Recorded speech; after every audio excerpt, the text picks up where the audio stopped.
మీరు చూస్తే నా పక్కన ఒక కుండీ ఉంది. మన గోల్స్ దీని ద్వారా నేర్చుకుందాం. ఈ మొక్క పెద్దగా ఎదగాలి, మనం కూడా ఎదగాలి అనుకుంటాం కదా. ఫస్ట్ ఇప్పుడు ఒక విత్తనం తీసుకొచ్చి నాటే ముందు మనం ఏం చేస్తాం? పొలాన్ని దున్నుతాం. గోల్స్ సెట్ చేసుకునే ముందు ఆ దున్నటం అనేది చేయాలండి. పొలం దున్నడం అంటే కశ్యప్ పొలం దున్నితే గోల్స్ ఎందుకు అచీవ్ చేస్తాం? దున్నాల్సింది ఇక్కడ పొలం కాదండి. అదొక ఎగ్జాంపుల్. మనం ఏం దున్నాలంటే మన మైండ్ అనేది పొలం అండి, దాన్ని దున్నాలి. దున్నితే ఏమవుతుంది?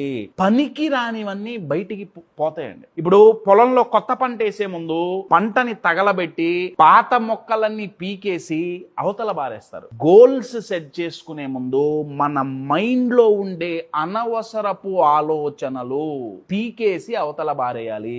ఆల్రెడీ అచీవ్ చేసిన గోల్స్ సక్సెస్ అయినవైనా సరే, ఫెయిల్ అయినవైనా సరే, వాటిని తీసి అవతల బారాలి. ఫ్రెష్గా స్టార్ట్ చేయాలి. విత్తనం ఎంత గొప్పదైనా పొలం గనక, ఫీల్డ్ గనక బాలేకపోతే ఆ విత్తనం ఒక చిన్న మొక్కై దాని నుంచి మహావృక్షమై ఎదగలేదు.